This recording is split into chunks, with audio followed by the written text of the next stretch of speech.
श्री श्री राधा दामोदर भगवान की जय, जगन्नाथ बलदेव सुभद्रा महारानी की जय, सीताराम लक्ष्मण हनुमान की जय, श्री श्री गौर निताय की जय, लक्ष्मी नृसिंह देव भगवान की जय, गिरिराज गोवर्धन की जय, तुलसी महारानी की जय, जगत गुरु श्रील प्रभुपाद की जय, गुरु परंपरा की जय, इस्कॉन वर्तमान गुरु वृंद की जय, हिज होलीनेस जयप्रताका स्वामी गुरु महाराज की जय। ओके, तो अनेक दिन परे আমরা ভক্তাষ্টকম কন্টিনিউ করছি। জানি না কত মনে আছে, আমারে মনে নেই কি বলেছিলাম কি বলি না, কি পয়েন্ট আছে থেকে গেছে, কিন্তু আমি একটা মনে আছে যে একটা শ্লোক আমরা কমপ্লিট করেছি। এই যে ভক্তাষ্টকম চর্চা করছি, ভগবদ গীতা অধ্যায় 12 শ্লোক সংখ্যা 12 থেকে নিয়ে 20, টোটাল 8 শ্লোক আছে এখানে। তো अष्टकम 8 श्लोक। तो আমরা যত চর্চা অলরেডি হয়ে গেছে সেটা একটু সংক্ষেপে বলে আমি আজকে শ্লোক নিয়ে আগে যাব। তো আমরা চর্চা করেছিলাম अद्वेष्ट सर्वभूतानां मैत्र करुण एव च निर्ममो निरहंकार सम दुख सुख शमी, একটা শ্লোক আমরা কমপ্লিট করেছিলাম। তো अद्वेष्ट আমরা চর্চা করলাম যে যদি আমরা হতে চাই ভগবানের প্রিয় ভক্ত, তাহলে আমাদেরকে হিংসা ভাব, আমাদের ভিতর থেকে হিংসা ভাবটা বার করে নিতে হবে। এই হিংসা ভাবটা ভগবান পছন্দ করে না। অনেক জায়গাতে ভাগবতমে, নির্মৎসর, ভগবদ গীতাতে, অন্য অন্য শাস্ত্রতে বৈষ্ণব ভজনে, বৈষ্ণব যে গানগুলো, যে বৈষ্ণব আচার্যরা যারা মানে ভজন লিখেছে সে ভজনের ভিতরে এরকম আমরা দেখি অনেক জায়গাতে, ষড় গোস্বামী অষ্টকমতে সব জায়গায় এই নির্মৎসর মানে অহিংসা, অহিংসুক মানে কি বলে, কারো উপরে হিংসা ভাব রাখা নেই, কারো উপরে দ্বেষ রাখা নেই, কারো ঈর্ষা করতে নেই, এটার উপরে অনেক জোর করে বৈষ্ণব আচার্য বলেছে। আর ভগবানে বলেছে যারা হিংসা ভাব রাখবে সে এই জ্ঞানটা বুঝতে পারবে না। তারপরে আমরা চর্চা করলাম সর্বভূতানাম মৈত্র, সবাই সাথে সুন্দরভাবে মৈত্রী ভাব একটা ভক্তকে রাখা উচিত। ভক্ত মানেই সবসময় যেন আনন্দে থাকে, আর ভক্তের সাথে যে সঙ্গ করবে সেই আনন্দে থাকবে। তারপরে আমরা যে চর্চা করলাম সর্বভূতানাম মৈত্র করুণা, যে কীভাবে ভক্তের একটা স্বভাব থাকা উচিত করুণা। আর আমরা অনেকগুলো উদাহরণ শাস্ত্র থেকে নিয়ে চর্চা করলাম, কিভাবে শিবী মহারাজ, রান্তিদেব মহারাজ, দধিচি কীভাবে উনি ওনার হাড় দিয়েছিলেন, এরকম আমরা বাসুদেব কীভাবে নিজে সবার পাপ নিতে জন্য তৈরি ছিল, আর উনি বলেছেন যে সবার পাপ আমাকে দিয়ে দিন কিন্তু সবাইকে আপনি গোলকে নিয়ে চলে যান। জনক মহারাজের ব্যাপারে চর্চা করলাম, কীভাবে জনক মহারাজ নরকে থাকতে তৈরি ছিল সবার কষ্ট দূর করতে জন্য। তো এরকম আমরা চর্চা করলাম যে ভক্তকে থাকা করুণা গুণটা থাকা উচিত। তারপরে আমরা চর্চা করলাম নির্মম ভক্ত মানে ওকে নির্মমা। তখন আমি আপনাদেরকে মহারাজ ভরতহরি উদাহরণ দিয়েছিলাম যে কীভাবে উনি সব কিছু ছেড়ে দিয়েছে, তাও গমছাটা কোথায় যে লাগাবে কোন গাছে সেটা নিয়ে ওনার মম ভাব হয়ে গেছে।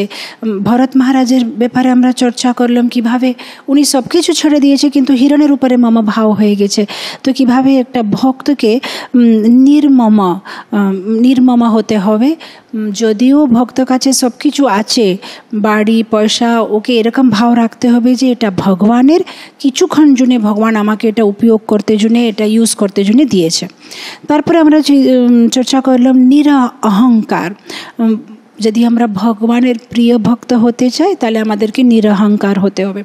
তখন আমরা অনেকগুলো উদাহরণ চর্চা করলাম যে কীভাবে যদি শ্রী বেড়ে যায় তাহলে মদ বেড়ে যায়, অহংকার বেড়ে যায়। যদি কারো টাকা পয়সা বেড়ে যায় তাহলে অহংকার বেড়ে যায়। তখন আমরা কুবেরের ছেলের ব্যাপারে চর্চা করলাম, কিভাবে ওরা নারদ মুনির অবজ্ঞা করেছে কিংবা অপমান করেছে কিংবা ওকে মান দেয়নি, ওরা কীভাবে শ্রাপিত হয়েছে। তো এগুলো আমরা চর্চা করলাম। তারপরে আমরা আসলাম সম সুখ দুঃখ। একটা ভালো ভক্তের গুণ হচ্ছে যেন সম থাকে সব সিচুয়েশনে, সুখ হো দুঃখ হো জীবনে। কেন কীভাবে ও সম থাকতে পারে? যেহেতু ও সবসময় ভাবে থাকে যে আমার জীবনে যেটাই হচ্ছে কৃষ্ণর অনুমতি হচ্ছে, কৃষ্ণ আমাকে ভালোবাসে, সো যেটাই হচ্ছে এটা কৃষ্ণর অনুমতি হচ্ছে, যেটাই হচ্ছে এটা টেম্পোরারি, এটা শাশ্বত না। আর সেভাবে ও প্রতি একটা পরিস্থিতিতে সম থাকতে পারে, সুখ হো দুঃখ হো মান হো অপমান হো। আর তারপরে আমরা আসলাম শমী। সো এই শমী দিয়ে তারপরে এই শ্লোকটা আমাদের ওখানে মানে শেষ হলো। তো আমি শেষে শমী ব্যাপারে বুঝাতে বুঝাতে আমরা ক্লাসটা শেষ করলাম যে কিভাবে ভক্তের একটা গুণ আছে শমী। শমী মানে এটাতে দুটো অর্থ আছে। একটা তো ক্ষমা করা, একটা তো ক্ষমা চাইতে হবে। তো ভক্ত মানে সবাই কাছে ক্ষমা চাইতে প্রস্তুত থাকে আর সবাইকে ক্ষমা করতে দেরি থাকে, এটা হচ্ছে ভক্তের গুণ। তারপরে আমরা চর্চা করলাম যে অনেক সময় ক্ষমা করা সহজ আছে, অনেক সময় মনে হবে কতবার ক্ষমা করব, এতবার আমি ক্ষমা করেছি কিন্তু বারবার ও লোকটা এইরকমই ভুল করছে। কিন্তু আমাদেরকে তখন মনে করতে হবে যে আমরা কতবার ভুল করছি আর ভগবান আমাদেরকে ক্ষমা করছে। এত জন্ম থেকে আমরা শরীর চেঞ্জ করে আমাদের আত্মা ঘুরতে থাকছে, কিন্তু ভগবান আমাদেরকে ক্ষমা করছে। কোনোদিন এরকম ভগবান ভাবছে না যে কতবার একে ক্ষমা করব। পরমাত্মা হয়ে এর সাথে অনেক সময় সুয়ারের রূপে, অনেক সময় মেয়ে ছেলে পোকা মাখি গাছ কত শরীর নিয়েছে, আর প্রতিবারে পরমাত্মা রূপে আমি এদের সাথে ঘুরছি, আর কতদিন ঘুরবো, আর এ থাক এখানে আমি যাই, এরকম না। ভগবান আমাদেরকে ক্ষমা করে দিচ্ছে। যেভাবে আমরা অনেক সময় নিজেকে ক্ষমা করি, অনেক সময় আমাদের ভুল হয়ে হাতটা চোখে লেগে যায়, তারপরে আমরা একটু মানে করে মানে চোখটাকে করি। অনেক সময় জিহ্বাটা খেতে যে দাঁত আছে সে খেতে জিহ্বাকে মানে কাট করে দেবে, তাও আমরা নিজের দাঁতকে ক্ষমা করে দিই। আমরা বলি না যে তুমি জিহ্বাকে করেছো, আমি তোমাকে এখন বার করে দেবো। কেন? আমরা জানি এটা আমাদের নিজের দাঁত, আমাদেরই জিহ্বা, আমাদেরই হাত, তো কিছু করার নেই। এরকম যখন আমরা অন্য জীবদের সাথে, অন্য ভক্তদের সাথে আমরা ডিলিং করি, তখন আমাদের একটা ভাব মনের মধ্যে রাখতে হবে যে এরা হচ্ছে ভগবানের অংশ, আমি হচ্ছে ভগবানের অংশ। সো আমাদেরকে সেভাবে ওদেরকে ভালোবাসা দিয়ে ওদেরকে ক্ষমা করে দিতে হবে। এই ক্ষমা গুণটা ভক্তের জন্য খুবই ইম্পর্ট্যান্ট আছে। ইনফ্যাক্ট আমি তখন আপনাদেরকে একটা এক্সাম্পল দিলাম যে অবন্তী ব্রাহ্মণ এর কথাটা ভগবান উদ্ধবকে শোনালেন। আর কেন ভগবান অবন্তী ব্রাহ্মণের কথাটা শোনালেন? তার মানে ভগবান অবন্তী ব্রাহ্মণ নিয়ে খুব ইমপ্রেস আছে। আর তার মানে অবন্তী ব্রাহ্মণের ভিতরে এরকম কী গুণ আছে যে উনি ভগবানকে তো ইমপ্রেস করতে পারলেন, যেহেতু অবন্তী ব্রাহ্মণ ক্ষমা করে দিয়েছে।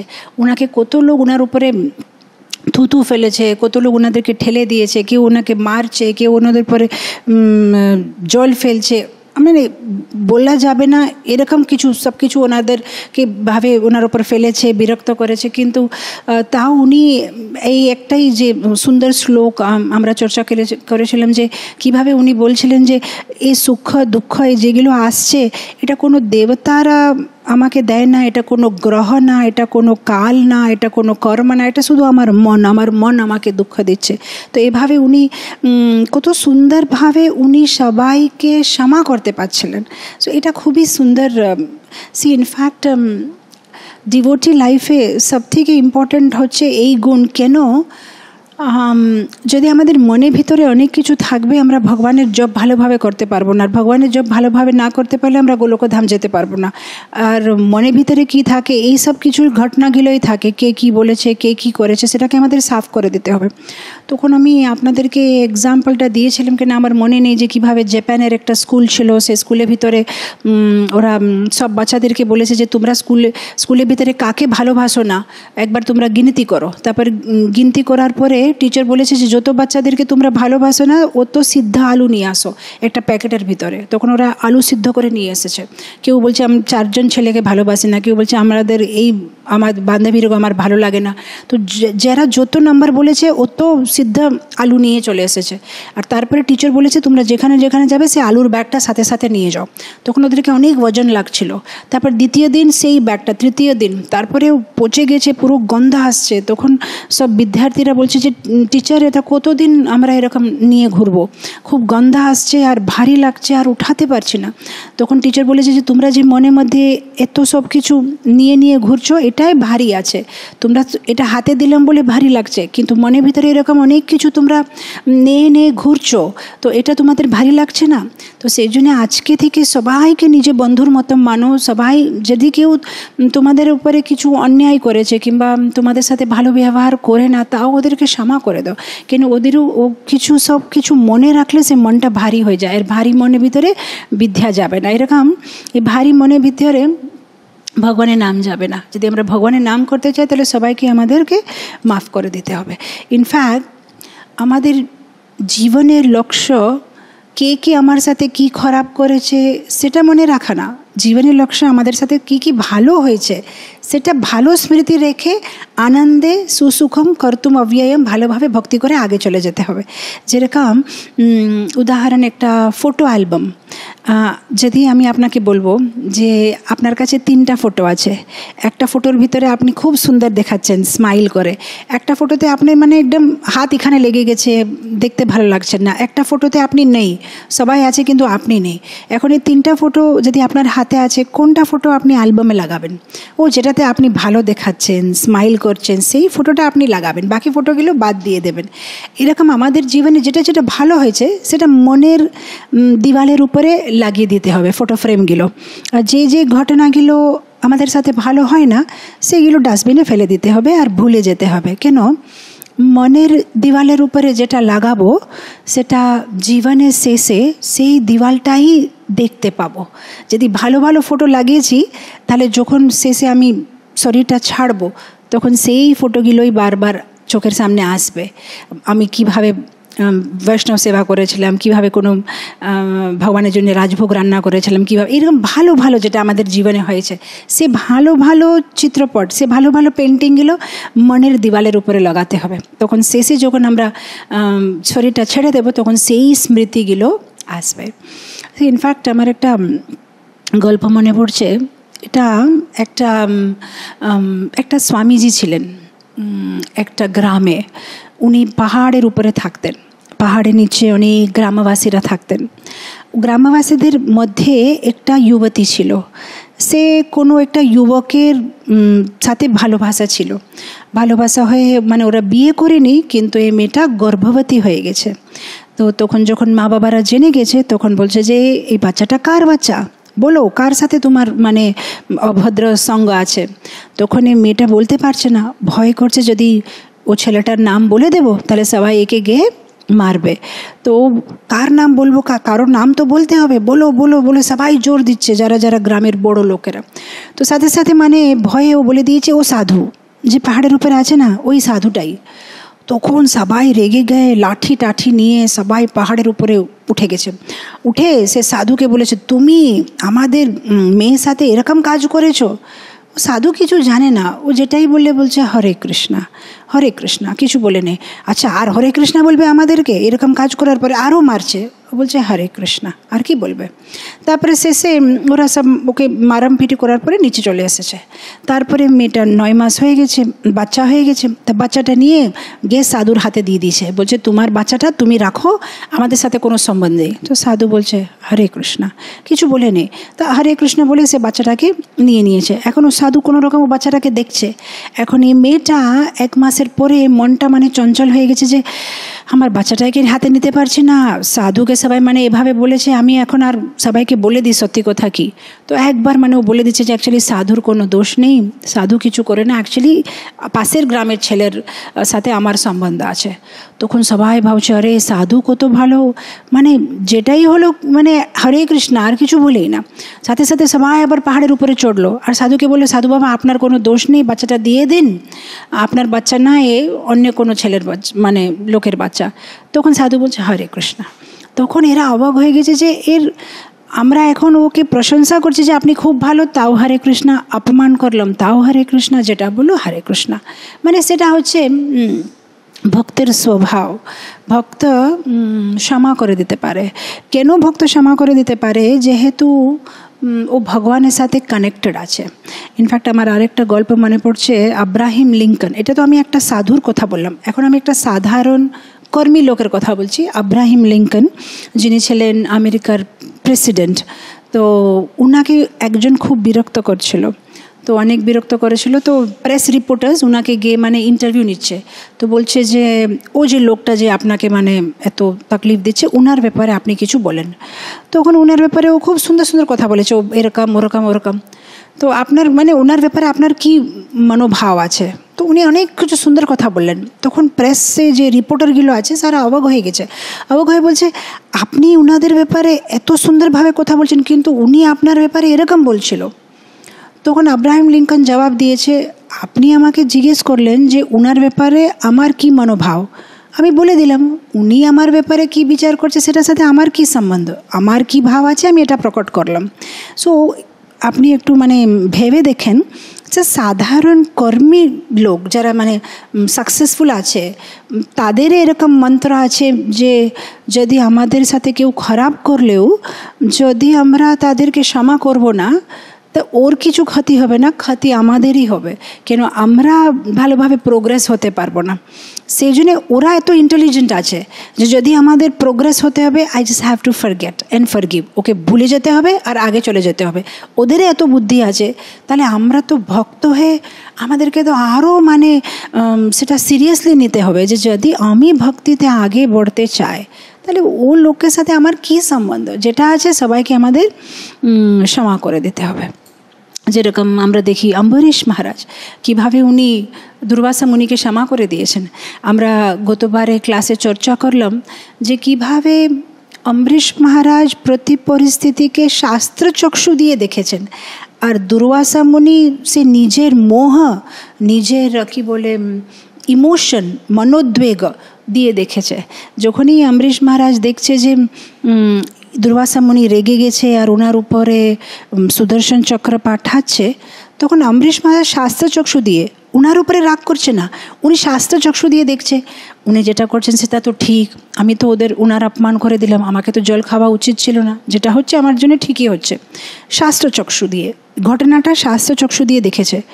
ওটাই দুর্বাসা মুনি সে ঘটনাকে শাস্ত্রচক্ষু দিয়ে দেখে না, ওনাকে দেখা উচিত ছিল যে আরে আমি দেরিতে আসলাম, পারায়ণ সময় হয়ে যাচ্ছে, যদি এই জল না খেলে ওর উপবাসটা ভেঙে যাবে, খারাপ হয়ে যাবে, ওকে জল খেতেই হবে, এরকম দেখলে ভালো ছিল। কিন্তু উনি শাস্ত্রচক্ষু দিয়ে দেখলেন না, উনি উনার মনোদ্বেগ, আরে আমার ও কী করে অপমান করবে, আমি এত বরিষ্ঠ, আমাকে না খাবিয়ে ও কী করে খেয়ে নিল, আমি ওর অতিথি, আমি আমি আমি হচ্ছি সেন্টার, আমি হচ্ছি ইম্পর্ট্যান্ট, আমার মান ইম্পর্ট্যান্ট, আমাকে মান দেয় না সেটা হচ্ছে ইম্পর্ট্যান্ট। এখানে কি করেছেন, আর যখন উনার অপমান হয়েছে তারপরে উনি শাস্ত্র দিয়ে সে অপমানের রিভেঞ্জ নিচ্ছে। হ্যাঁ, শাস্ত্রতে তো লেখা আছে অতিথির অপমান করতে নেই, অতিথির সৎকার করতে হবে। তো তার মানে শাস্ত্রের চক্ষু দিয়ে দেখছে না, নিজের ইমোশনে কোথায় শাস্ত্রতে কী লেখা আছে সে শাস্ত্রকে এক্সপ্লয়েট করছে। আর এখানে অম্বরীশ মহারাজ সে সিচুয়েশনে ক্ষমা করতে জন্য শাস্ত্রচক্ষু দিয়ে যে না না শাস্ত্রতে লেখা আছে যেটা উনি করেছেন সেটা ঠিক, আমাকে অতিথিকে মান দেওয়া উচিত। এটা খুব সাটল পয়েন্ট। অনেক সময় শাস্ত্রকে কেউ এক্সপ্লয়েট করতে পারে, যেরকম দেখবেন সাধারণ লোকেরা বলবে ভগবদ্গীতাতে আপনার কোনটা শ্লোক সব থেকে ভালো লাগবে, ও বলবে যে ও যেখানে ভগবান কৃষ্ণ অর্জুনকে বলে যে তোমার যেটা ইচ্ছা সেটা করো অর্জুন, যেটা শেষের লাইন বলছে যে যেটা ইচ্ছাসি, বলছে হ্যাঁ এটা কৃষ্ণ বলেছে না, আমাদের যেটা ইচ্ছা সেটা আমাদের করতে হবে। আরে কৃষ্ণ বলেছেন পুরো শোনানোর পরে যে অর্জুন আমি তোমাকে যেটা ঠিক যেটা করা উচিত বলে দিয়েছি, এখন তোমার ইচ্ছা, তুমি যেটা করতে চাও করো। কিন্তু ওরা মানে প্রতিবার ওটা এক্সপ্লয়েট করে উল্টা দিয়ে তার কি বলে ইন্টারপ্রিটেশন দিয়ে নিজের জন্য সেটা ব্যবহার করতে জন্য চেষ্টা করবে।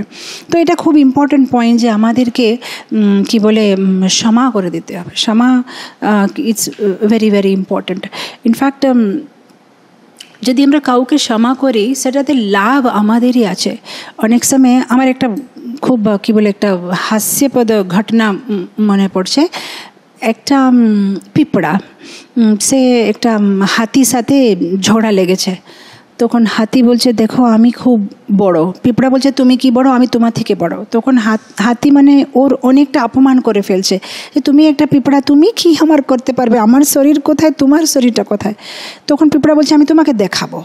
ঠিক আছে দেখাও।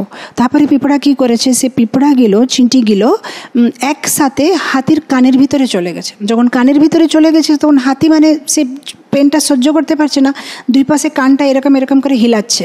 তখন যে মহাবতটা যে হাতিকে কন্ট্রোল করবে সে মানে ওকে মারছে যে এরকম কেন নড়ছে কেন, রাজা পিছনে বসে আছে, নড়া ভালো না, কিন্তু নড়তে থাকছে যেহেতু ওই পিঁপড়াগুলো সব কানের ভিতরে চলে গেছে। আর শেষে মানে রাজা পড়ে গেছে হাতির উপর থেকে। তখন রাজা রেগে গেছে যে মনে হচ্ছে হাতিটা পাগল হয়ে গেছে, একে মেরে ফেলো। তখন সাথে সাথে ওরা মানে হাতিকে মেরে ফেলেছে। তখন পিঁপড়াটা মানে হাতিকে বলে হাসছে যে আমি তোমাকে বললাম আমি তোমাকে দেখাবো। তো এরকম ছোট্ট একটা পিঁপড়া কিন্তু হাতিকে মানে কিভাবে একটা করে দিতে পারলো, ওকে মৃত্যুদণ্ড দিয়ে ওকে মানে রাজাকে দিয়ে ওকে মৃত্যুদণ্ড দেওয়া করালো। তার মানে ক্ষমা করলে একটা আমাদের লাভ আছে যে আননেসেসারি কারো সাথে ঝগড়া করার কী দরকার আছে, মানে ছোট হোক বড় হোক ছেড়ে দিয়ে আমরা আগে চলে যেতে হবে। জানি না কে আমাদেরকে মানে কিভাবে আমাদের জীবনটা ডিস্টার্ব করে দেবে, সেই জন্যে বেশি অহংকার না রেখে ক্ষমা করে দিতে হবে। আরেকটা হচ্ছে যে অনেক সময় আমরা জানি না যে কে কোন পরিস্থিতি থেকে উঠে এসেছে আর আমরা ওদেরকে ভুল ভাবি। যেরকম আমাদের একটা কংগ্রিগেশন একটা ভক্ত ছিল, অনেক কৃপণ মানে আমরা এরকম ভাবতে পারবো না যে এরকমই কেউ থাকবে নাকি। কিন্তু তারপরে অনেক বছর পরে যখন একদিন সবাই নিজের পরিবারের গল্প বলছিল, তখন ইনারা বললেন যে কিভাবে ওরা অনেক মানে পভার্টিতে অনেক গরিব ছিলেন আর কিভাবে ওরা বড় হয়ে উঠেছে, আর কিভাবে ওদের বাড়িতে খাওয়ার প্রচুর ছিল না, কিভাবে ওরা একবেলা খেয়ে থাকতো। যখন এই পুরো কাহিনীটা শোনার পরে সবার মানে হয়েছে যে হ্যাঁ, এখন আমরা বুঝতে পারছি কেন উনি এত কৃপণ আছে, যেহেতু উনি এরকম পরিস্থিতি থেকে বড় হয়েছে। তো এরকম অনেক সময় কী হয়, ধরেন যদি কেউ শারীরিকভাবে কিছু ব্যথা থাকলে আমরা দেখতে পাই বলে বুঝে যায়। যদি আজকে আমি কোনো ভক্তকে বলি, প্রভুজি একটু আসেন তো, তাড়াতাড়ি এখান থেকে টেবিলটা হাঁটান তো, আর যদি ও ধীরে ধীরে আসছে, তার মানে তখন আমি দেখছি আচ্ছা পায়ে লেগে আছে, তখন ঠিক আছে, আচ্ছা ওর পায়ে লেগে গেছে সেজন্য ধীরে ধীরে আসছে, আমরা সাথে সাথে ক্ষমা করে দিই। যেহেতু শরীরের ভিতরে কিছু লাগলে চোখে দেখতে পারবো, কিন্তু কার মনের ভিতরে যদি কিছু লেগে আছে সেটা আমরা দেখতে পাই না বলে আমরা তাদেরকে ভুল ভাবি। এরকম কেন কথা বলে, এরকম কেন রেগে যায়, এরকম কেন ব্যবহার করে। কিন্তু আমরা কি জানি ওর ভিতরে কি পেন আছে, ওর ভিতরে কি ব্যথা আছে, ও কোন রকম একটা পরিবার থেকে এসেছে, ও জীবনে কি কি কষ্ট দেখেছে, ওর কি অসুবিধা আছে, ও কেন এরকম ব্যবহার করছে, এগুলো আমরা কিছু জানি না। আমরা সাথে সাথে ও এরকম কেন, কিন্তু আমরা ওর স্টোরিটা জানি না। সো ফিজিক্যালি ইজিলি জাজ করতে পারবো, মেন্টালি মিসআন্ডারস্ট্যান্ড করবো, যেহেতু আমরা জানি না কেন এরকম কথা বলছে, ওর সাথে কি অসুবিধা হয়েছে। আরেকটা জিনিস হচ্ছে, অনেক সময় যদি কেউ কষ্টে আছে, সে অ্যাকচুয়ালি আমাদেরকে কেউ কেন কষ্ট দেয়, হিজ হোলিনেস রাধানাথ স্বামী মহারাজ একবার ক্লাসে বলছিলেন, যারা কষ্টে আছে তারাই অন্য কাউকে কষ্ট দিতে পারবে, যারা আনন্দে আছে তারা কাউকে আনন্দ ছাড়া কিছু দিতেই পারবে না। If somebody is giving you suffering, that means they themselves are in pain, are in suffering. So joyful heart can never give pain to anybody. যারা নিজে আনন্দে আছে তারা কোনোদিন কাউকে দুঃখ দিতে পারবেই না। তার মানে যদি আমাদেরকে কেউ অসুবিধা করছে, কেউ আমাদেরকে কষ্ট দিচ্ছে, আমাদেরকে সহানুভূতি থাকা উচিত যে তার মানে এ নিজে দুঃখে আছে, একে আমাকে সাহায্য করতে হবে, এর সাহায্য দরকার আছে। সো অনেক সময় কেউ যদি কোনো একটা অসুবিধা আছে সেই সময় যদি কেউ কিছু বলে সেটা মনে করতে নেই। আমি একটা আপনাকে বৃত্তান্ত দেব, যেরকম রামায়ণতে যখন ভগবান রাম চলে যায় আর সীতামাতা একা আছে, আর এই মারিচ মানে মায়াবী একটা হিরণের মতো আওয়াজ করে, হে রাম, হে লক্ষ্মণ, হে সীতা, তখন সাথে সাথে সীতামাতা লক্ষ্মণকে বলে যে তুমি যাও, সাথে সাথে রামকে সাহায্য করো। তখন লক্ষ্মণ বলছে আমি যাব না। তখন সীতামাতা বলছে কেন, তোমার মনে কিছু মানে কুবুদ্ধি এসেছে, মানে হচ্ছে তুমি আমার সাথে ভোগ করতে চাও, নালে তুমি কেন যাচ্ছ না। তখন লক্ষ্মণ মানে বলছে যে মাতা আপনি এরকম কেন বলছেন, আপনি মা হয়ে এরকম কথা বলছেন, ঠিক আছে আমি এখনই চলে যাচ্ছি। যেই লক্ষ্মণ যায় সেই রাম ওকে দেখে বলছে তোমার মাথা খারাপ আছে, তুমি কেন সীতাকে ছেড়ে চলে আসলে, তোমার এতটুকু বুদ্ধি নেই না, ও আমার সাথে এরকম করে কথা বলে, তাহলে কি হলে রাগে তো যে কেউ কিছু বলবে, তোমাকে এটা মনে করা উচিত না, তুমি একটা বোকা লোক, পুরো অনেক মানে ওনাকে মানে অনেক ডেটেছে। এখন যদি আমরা থাকবো লক্ষ্মণের জায়গাতে, আমরা ভাববো এটা খুব ভালো আছে, এই পতি পত্নীর ঝগড়ার মধ্যে আমি ক্রাশ হয়ে যাচ্ছি, এই পত্নী বলছে যাও, পতি বলছে কেন এসেছো, কিন্তু লক্ষ্মণ কত পেশেন্স আছে, ও দ্যাটস অল রাইট। এরা দুইজনই সমস্যাতে আছে, উনি সমস্যাতে ছিলেন যেহেতু ওনার পতির উপরে ভালোবাসা, সেজন্য কিছু একটা কটু বচন বলে আমাকে ওখান থেকে পাঠাতে জন্য এরকম কথা বললেন। ভগবান রামের সীতার উপরে ভালোবাসা, সেজন্য আমাকে মানে ডেটে দিচ্ছে যে তুমি কেন সীতাকে ছেড়ে আসলে। তো উনি মানে আমরা থাকলে আমরা বলতাম আমি আর সেবা করবো না, থ্যাংক ইউ হরে কৃষ্ণা, আমি চলে যাচ্ছি, আমি আর সেবা করতে পারবো না।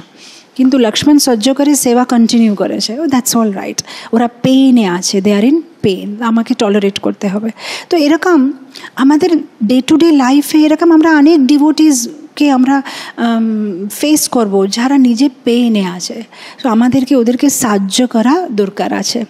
আরেকটা জিনিস আছে, যখনই আমাদেরকে কেউ কষ্ট দেয়, আমাদেরকে যখন ওরা আমাদের সাথে ভালো ছিল তখন কীরকম ছিল সেটা মনে করতে হবে। যেরকম অম্বরীশ মহারাজকে দুর্বাসা মুনি কষ্ট দিয়েছে, সুদর্শন চক্র পাঠিয়েছে, কিন্তু অম্বরীশ মহারাজ সেই দিনগুলো মনে করছে যখন দুর্বাসা ওনার সাথে ভালোই ছিল, অনেকবার ওনাকে ব্লেসিংস দিয়েছে, অনেক কিছু করেছে, সে ভালোগুলো মনে করে আপাদাদা যেটা হয়েছে সেটাকে ভুলে গেছে। আরেকটা জিনিস হচ্ছে সিইং দ্য বিগার পিকচার। যেরকম সুগ্রীব উনাকে এত সাহায্য করেছে ভগবান রাম, তাও উনি 4 মাস চতুর্মাসে সব ভুলে গেছে সাহায্যটা, আর ও নিজে এনজয়মেন্ট করছে। তারপরে ভগবান রাম গিয়ে লক্ষ্মণ গিয়ে ওনাকে ডাকছে যে চলো সীতা মাতাকে খুঁজতে হবে। তো এখন যদি দরকার আছে ভগবান রাম সুগ্রীবকে পানিশ করতে পারবে, কিন্তু উনি ভাবছে একে পানিশ করে আমার কী লাভ হবে, না যদি আমি একে ক্ষমা করে দিই তাহলে ও আমাকে সাহায্য করবে সীতা মাতাকে মানে খুঁজতেই জুনে। এরকম আমাদের জীবনে বড় পিকচার দেখতে হবে। কারো উপরে মনে খারাপ ভাবনা রেখে আমাদের কী লাভ আছে, ক্ষমা করে আগে যাও। যেরকম আমি জানি না আপনাদের মধ্যে কারা গুরুবায়ুর গেছেন, কিন্তু দক্ষিণ ভারতে একটা মন্দির আছে গুরুবায়ুর মন্দির, খুবই সুন্দর মন্দির। যদি কোনোদিন আপনারা দক্ষিণ ভারত আসলে এই মন্দিরে যাবেন। এই মন্দিরে নিজে মানে কি বলে হাতিশালা আছে, মানে কমপক্ষে 300-400 হাতি থাকবে, একটা হাতিশালা মন্দিরের পাশে। আর এই হাতিগুলোকে খুব সুন্দরভাবে ট্রেনিং করা হয়, আর প্রতিদিন ভগবানকে হাতির উপরে নিয়ে পুরো মানে কি বলে একটা অনুষ্ঠান হয় গুরুবায়ুর মন্দিরে। রাত্রে 12টা পর্যন্ত হয় অনুষ্ঠান, খুবই সুন্দর। একবার একটা হাতি, একবার 3টা হাতি সাথে সাথে, মানে খুব সুন্দর গ্র্যান্ডলি হয়। তো এই যে মন্দিরে হাতিরা ভগবানের দর্শনটা সকালবেলা প্রথম হাতি করবে। ইভেন শ্রীরঙ্গম মন্দিরে সেই জিনিসটা, প্রথম হাতি, ঘোড়া, গাই এরা ভগবানের দর্শন করে, তারপরে মানুষেরা করবে। তো এই যে মন্দিরে হাতিটা তাদেরকে খুব সুন্দরভাবে স্নান করানো হয়, খুব সুন্দরভাবে তিলক লাগানো হয়, আর তারভাবে ওদেরকে মন্দিরে নিয়ে আসা হয়, যেহেতু ভগবান ওদের উপরে বসবে। তো একবার এই হাতিটা বিয়ে হয়েছে, তো 2জন হাতি, মন্দিরে হাতি, তো পুরো স্নান টান করে সাজিয়ে, পুরো ওদেরকে যেভাবে সাজায় না আপনারা দেখলে মানে পাগল হয়ে যাবেন। পুরো হাতির উপরে যেগুলো লাগাবে খুব সুন্দর, মানে ওদের এইখানে সেখানে খুব সুন্দরভাবে ওদের কাপড় টাপড় দিয়ে সাজানো হয়, পুরো অর্নামেন্টস হয়। তখন 2জন আসছে, দেখছে ওখান থেকে 2টো শুয়োর আসছে।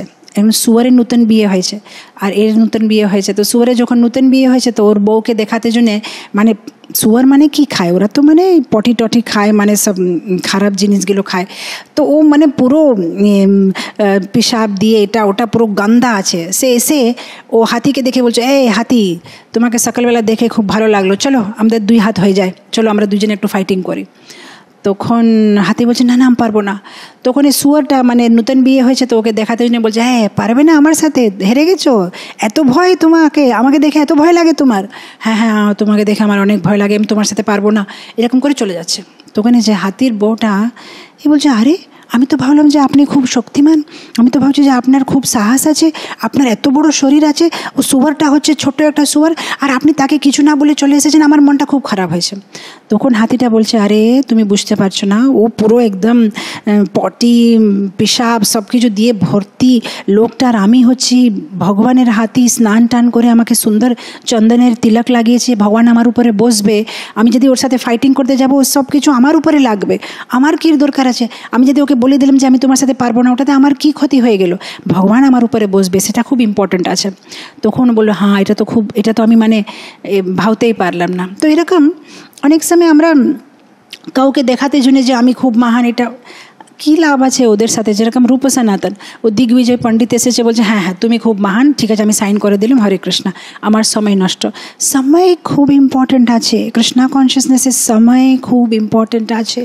এভরি সেকেন্ড ভাগবতমে বলছে, যখন সূর্য উদয় হচ্ছে আর অস্ত হচ্ছে, আমাদের জীবনে 1 দিন কমে যাচ্ছে, সেই জন্য সময় নষ্ট করতে নেই। যদি কেউ মান দিয়েছে খুব ভালো, অপমান করেছে তাও ভালো, হরে কৃষ্ণ হরে রাম বলে আমাদেরকে আগে যেতে হবে, আর সবাইকে আমাদেরকে ক্ষমা করে দিতে হবে। আর সবসময় অনেক সময় কিছু টাইম দিতে হবে হিল করতে জন্যে। অনেক সময় যদি আমরা কাউকে ক্ষমা নাও করতে পারছি, মানে এত দুঃখ দিয়েছে আমাদেরকে যে মাতাজি যতই ক্লাস শুনো, যতই ভাগবত পড়ো, আমি ক্ষমা করতে পারবো না, তাহলে আরেকটা টিপ আছে।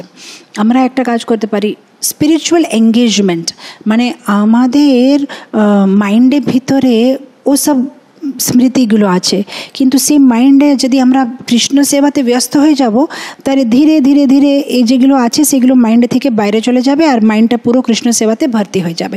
হায়ার স্পিরিচুয়াল এঙ্গেজমেন্টে আমাদেরকে বিজি করে দিতে হবে।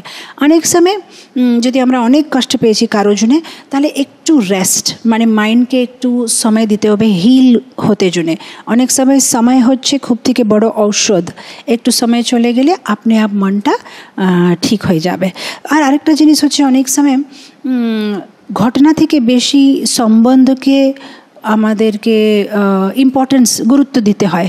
অনেক সময় যদি কেউ আমাদের সাথে খুব ভালো, কিন্তু এরকম একটা ঘটনা হয়ে গেছে যেটা আমাদের দিয়ে মন খারাপ হয়েছে, কিন্তু তখন আমাদের একটাই ভাবতে হবে যে আমার জন্য এই ঘটনাটা ইম্পর্ট্যান্ট আছে না ওনাদের সাথে সম্বন্ধ ইম্পর্ট্যান্ট আছে। সবসময় সম্বন্ধকে ইম্পর্টেন্ট দিতে হবে, রিলেশনশিপকে ইম্পর্টেন্ট দিতে হবে। ছোটো ছোটো জিনিস হতে থাকবে, তাকে বেশি মনে করতে নেই। আরেকটা জিনিস আছে, যখনই যদি কেউ কিছু খারাপ কথা বলছে কিংবা কেউ খারাপভাবে ব্যবহার করছে, আরেকটা জিনিস আমাদের মনে রাখতে হবে যে হতে পারে ওনার, যেরকম যদি কারো জ্বর আছে, পেট খারাপ আছে, ওরা বমি করবে। বমি করলে তো আমরা রেগে যাব না যে তুমি কেন বমি করছো, শরীর খারাপ আছে সেজন্যই বমি করছে, তখন আমরা ভালোবাসা দিই। এরকমই জগৎ যদি কেউ দুর্ব্যবহার করে, আমাদেরকে মনে মধ্যে ভাবতে হবে যে 3 মোডস অফ মেটেরিয়াল নেচার, সত্ত্ব রজস তমস গুণ দিয়ে ওই শিকলের ভিতরে ওরাই মানে চেষ্টা করছে, পারছে না, হেরে যাচ্ছে, তামাস রাজস গুণে ঝুলা খাচ্ছে। তো একটু সাহায্য করে দিতে হবে। যেরকম শিশুপাল, ভগবান কৃষ্ণ শিশুপালকে ক্ষমা করে দিয়েছে, ঠিক আছে ওর বুদ্ধি কম আছে, কি করা যায়। যেরকম অনেক সময় আমাদের নিজের বাচ্চারা যদি কিছু ভুল করে, আমরা কী ভাবি, ছেড়ে দো, ছোটো আছে, বুঝে না। এরকম অন্য ভক্তের সাথে আমাদের এরকমই ভাবতে হবে, ছেড়ে দো, বুঝতে পারছে না, আপাদাদা শরীর খারাপ আছে, শরীর খারাপ আছে মানে মন খারাপ আছে, বুদ্ধি খারাপ আছে, সেজন্য এরকম করে আমাদেরকে ক্ষমা করে দিতে হবে। অ্যাট দ্য সেম টাইম কিছু কিছু জায়গাতে ক্ষমা করতে নেই, সেটাই বলা আছে শাস্ত্রতে। যেরকম আমরা দেখি ভগবান রাম সবাইকে ক্ষমা করে দিয়েছে, কিন্তু শূর্পণখাকে ক্ষমা করে নেই। যখন শূর্পণখা সীতা মাতাকে অ্যাটাক করেছে, তখন লক্ষ্মণ শূর্পণখার নাক কান কেটে দিয়েছে। যেরকম আমরা দেখি নারদ মুনির একটা শিষ্য ছিল, একটা সাপ, আর সাপকে নারদ মুনি বলেছে সবাইকে ক্ষমা করে দাও। তখন সবাই ও সাপকে মারছে, একটা কি বলে পাথর দিয়ে মারছে। যখন 1 বছর পরে নারদ মুনি এসেছে, দেখছে সাপটা পুরো রক্তে ভর্তি। বলছে এটা কি হলো তোমার সাথে? বলছে সবাই আমাকে মারছে। তখন নারদ মুনি বললো, আরে আমি তোমাকে বলেছিলাম যে কাউকে কাটবে না, কিন্তু তুমি আওয়াজ করে ভয় দেখাতে পারবে, তো তুমি আওয়াজ করে ভয় দেখালে তোমার কাছে ওরা আসবে না, কিন্তু তুমি ভক্ত, আমার কাছে দীক্ষা নিয়েছো বলে তুমি কাটবে না, কিন্তু ভয় দেখাবে। তো অনেক সময় এরকমই করতে হয়। পরিস্থিতি আলাদা থাকলে কিছু কিছু সময় আমাদের একটু মানে ঘট হয়ে থাকতে হবে। যেরকম আমরা যেরকম বলি যে হিংসা করতে নেই, কিন্তু শিল প্রভুপাদ একবার কোনো একটা বুদ্ধিস্ট গুরু ছিল, ও বুদ্ধিস্ট গুরুকে প্রভুপাদ বলেছে কিছু কিছু জায়গাতে হিংসা করতে হয়, কিছু কিছু জায়গাতে অহিংসা। তখন বুদ্ধিস্ট বলছে না, আমি মানি না প্রভুপাদ, আমি এটা মানি না, সব অহিংসা পরমো ধর্ম, শুধু অহিংসা। প্রভুপাদ বলছে প্র্যাকটিক্যালি এটা পসিবল না, কিছু কিছু প্লেসে হিংসা হয়ে যায় না, কি করে হয়? তখন প্রভুপাদ বলেছে দেখেন, আপনাদের অনেক শিষ্যরা আছে, মেয়ে শিষ্যরা আছে, ছেলে শিষ্যরা আছে। ধরেন আপনারা রাস্তার উপরে চলছেন, আর কেউ গুন্ডা এসে আপনার কোনো মেয়ে শিষ্যাকে হাত ধরে নিয়ে চলে যাচ্ছে, আপনি কি করবেন? ক্ষমা করে দেবেন? ছেড়ে দেবেন? তখন ও 2-4 মিনিট বিচার করে বলছে হ্যাঁ, অহিংসা পরম ধর্ম, আমি কিছু করব না। তখন যে মেয়ে শিষ্যরা বসেছিল গুরুজির পিছনে বলছে, গুরুজি আপনারা আমাকে বাঁচাবেন না? আপনি আমাদেরকে বাঁচাবেন, আমাদেরকে আপনি ছেড়ে দেবেন? তখন প্রভুপাদ হাসছিলেন। তখন প্রভুপাদ বললেন ননসেন্স নন ভায়োলেন্স। প্রভুপাদ বললেন এটা হচ্ছে ননসেন্স নন ভায়োলেন্স। যেখানে প্র্যাকটিক্যালি দরকার আছে সেখানে দরকার আছে, যেখানে আমাদেরকে শক্ত হবে সেখানে শক্ত হতে হবে। যেরকম আমেরিকাতে আমাদের কোনো ভক্তরা বুক ডিস্ট্রিবিউশন করছিল, তো সেখানে কোনো একটা গুন্ডা এসে ওদেরকে ডিস্টার্ব করছিল, বারবার ওদের হাতে থেকে বই নিয়ে দেওয়া, ফেলে দেওয়া। তখন গিয়ে মন্দিরের অধ্যক্ষকে কমপ্লেন করেছে যে আমাকে কেউ বিরক্ত করছে। তখন পরের দিনে একটা হুষ্টপুষ্ট একটা ভক্তকে নিয়ে গেছে, তখন ও এক হাত ওকে মানে মেরে ঠেলে দিয়েছে। তখন আপনি মানে ও মানে আর ওদেরকে ডিস্টার্ব করে না। তো কিছু কিছু জায়গাতে যেখানে যেখানে দরকার আছে ব্যবস্থা জুনে, সংস্থা জুনে, গুরু জুনে, কৃষ্ণ জুনে, যেখানে দরকার আছে সেখানে দরকার আছে। কিন্তু আমাদের নিজের জীবনে যত সম্ভব আমরা এটা ক্ষমা করে দিই, যেহেতু আমাদের আধ্যাত্মিক জীবনে আমরা আগে যেতে চাই। ইনফ্যাক্ট শাস্ত্রতে অনেকগুলো লীলা আছে যেখানে আমরা দেখি যে কিছু কিছু জায়গাতে ক্ষমা করা হয়নি আর কিছু কিছু জায়গাতে ক্ষমা করা হয়। এটা আমি একবার আপনাকে ছোট্ট কম্প্যারিজন দিচ্ছি। অনেক সময় কোনো ভক্তকে তিরস্কৃত করা হয়, যেরকম বাংলাতে বলে অপমানিত করা হয়। কিভাবে রিয়াকশন করে ভক্তরা, যেরকম যখন ভগবান শিবকে দক্ষ অপমানিত করেছে, তখন শিব ভাবছে ঠিক আছে, আমার কি আসে যায়, আমার ভগবানের সাথে কানেকশন, আমি ভগবানের কানেকশনে থাকতে চাই বলে উনি ওখান থেকে চলে যাচ্ছে। কিন্তু সেই ভাগবতে আমরা একটা গল্প শুনি, শর্মিষ্ঠা আর দেবযানী। শর্মিষ্ঠা আর দেবযানী ছিলেন দুইজন বান্ধবী, আর শর্মিষ্ঠা একটা রাজার কন্যা আর দেবযানী হচ্ছে শুক্রাচার্য কন্যা। আর যখন দুইজন স্নান করছিল তখন হঠাৎ ওখানে ভগবান শিবের মানে চলে যাচ্ছে। যখন ভগবান শিব চলে যাচ্ছে মানে নিজের শরীরটাকে ঢেকে নিতে হবে বলে এই শর্মিষ্ঠা কী করেছে, তাড়াতাড়ি গিয়ে দেবযানীর কাপড় পরে নিয়েছে। আর যখন ভগবান শিব চলে গেছে তখন শর্মিষ্ঠা যখন দেবযানীর কাপড় পরে নিয়েছে তখন দেবযানী রেগে বলছে যে এই তুমি আমার কাপড় পরলে, তুমি তো এরকম কাজ করলে যেরকম একটা কুকুর কোনো যজ্ঞশালা থেকে ঘি নিয়ে পালিয়েছে। তো এরকম কথা কেন বলেছে, যেহেতু দেবযানী হচ্ছে শুক্রাচার্যের মেয়ে, মানে ব্রাহ্মণের মেয়ে, তো ওদেরকে খুব রেসপেক্ট দেওয়া হয়। আর শর্মিষ্ঠা হচ্ছে একটা ক্ষত্রিয় মেয়ে, তখনকার দিনে ব্রাহ্মণদেরকে খুব মান দেওয়া হয়। আর ক্ষত্রিয় হচ্ছে ব্রাহ্মণদের রক্ষক।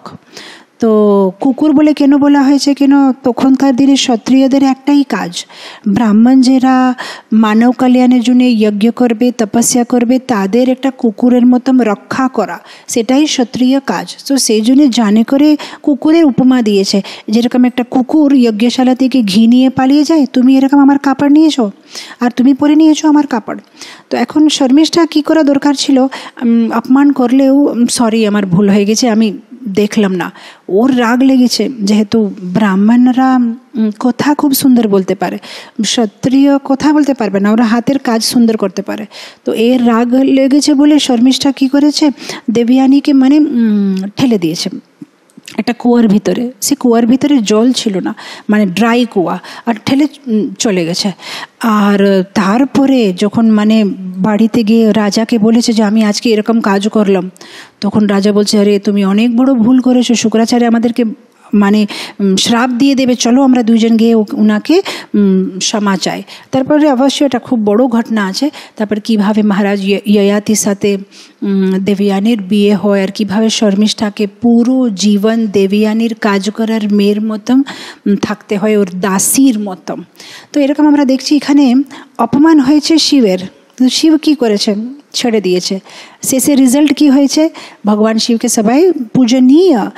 এখানে অপমান হয়েছে শর্মিষ্ঠার, কি করেছে, রিয়াকশন, রেজাল্ট কি হয়েছে, দাসী হয়ে থাকতে হয়েছে।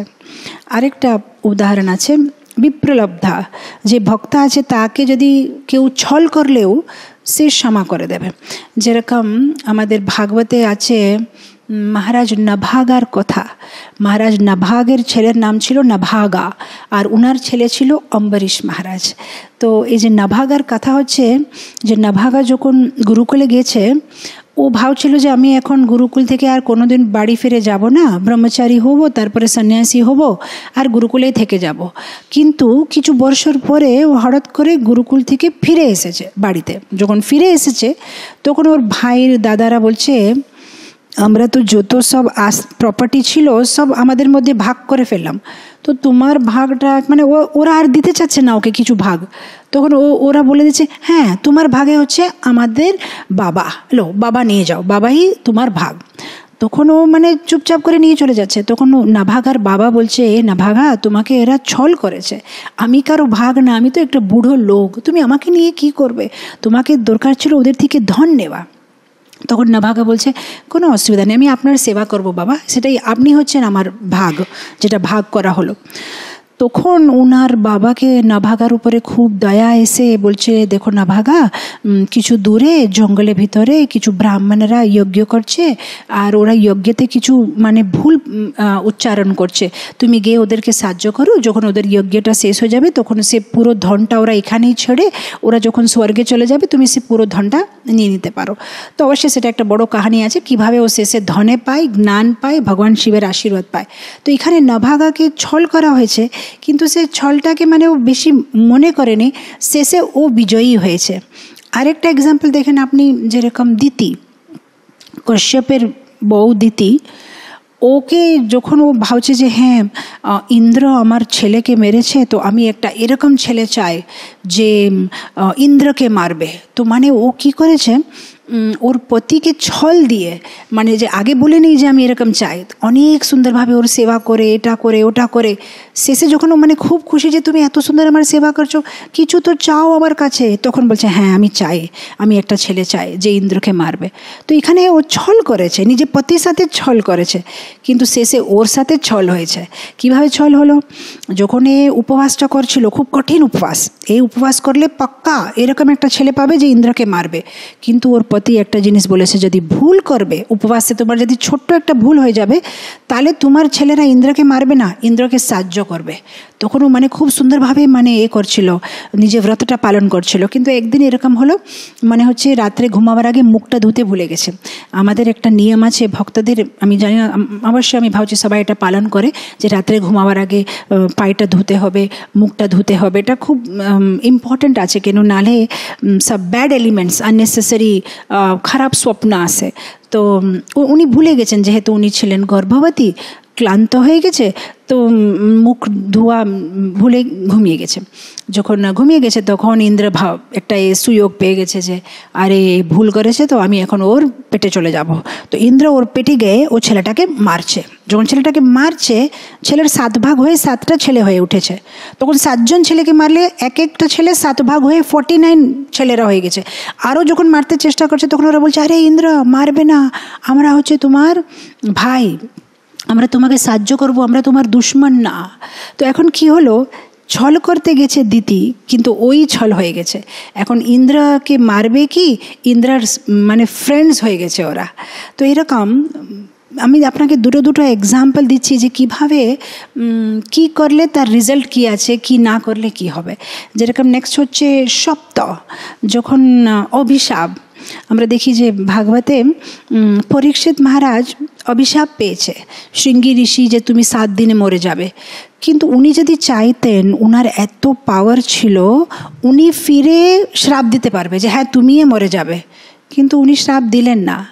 কি হলো ওনার রেজাল্ট, উনি পেলেন ভাগবতম। সুখদেব গোস্বামী নিজে, নারদ মুনি, ভৃগু মুনি সব মানে ভক্তদের মাঝে ভগবানের নাম শ্রবণ কীর্তন করতে করতে ওনার শরীরটাকে উনি ছেড়ে দিয়েছেন। সো উনি একটু সহ্য করলেন, ফিরে শ্রাপ দিলেন না, কত কিছু পেলেন। আরেকটা এক্সাম্পল হচ্ছে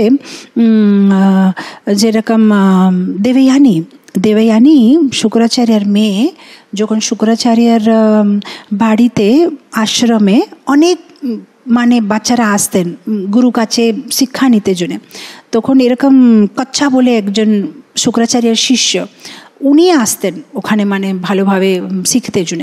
কিন্তু দেবয়ানীকে কচ্ছা খুব পছন্দ হয়ে গেছে। তো ও একদিন কচ্ছাকে বলছে, এই কচ্ছা আমি তোমার সাথে বিয়ে করব। তখন কচ্ছা বলছে আমি আপনার সাথে বিয়ে করতে পারি না, যেহেতু আপনি হচ্ছেন আমার গুরুর মেয়ে, আপনি আমার বোনের মতন, আমি এরকম মনে ভাবতে পারবো না। তখন দেবয়ানী বলছে আচ্ছা আমি তোমাকে বললাম আমার সাথে বিয়ে করো, তুমি বলছো আমি তোমার বোন, আমি তোমাকে শ্রাপ দিচ্ছি, যেটা যেটা আমার বাবা শিখিয়েছে না তোমাকে, সব কিছু তুমি ভুলে যাবে। তখন এই কচ্ছা বলছে আচ্ছা আমি এত ভালোভাবে একটা কথা বললাম, আপনি আমাকে শ্রাপ দেবেন? আমি আপনাকে শ্রাপ দিচ্ছি যে আপনি হয়ে একটা ক্ষত্রিয়ের সাথে বিয়ে করবেন, মানে আপনার ব্রাহ্মণ কুলে থাকতে পারবেন, আপনি ক্ষত্রিয় কুলে যাবেন। তখনকার দিনে ক্ষত্রিয় কুলে যাওয়া মানে কেউ পছন্দ করে না, সবাই ব্রাহ্মণের সাথে মানে থাকা পছন্দ করে। তো এখানে কি হয়েছে, এক দুসরাকে ওরা শ্রাপ দিয়েছে।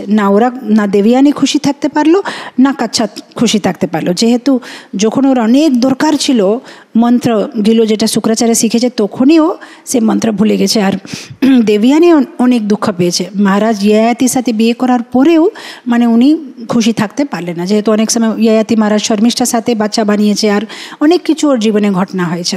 তো এখানে আমরা দেখছি শাপ অভিশাপ করেছে, এক দুসরাকে অভিশাপ দিয়েছে।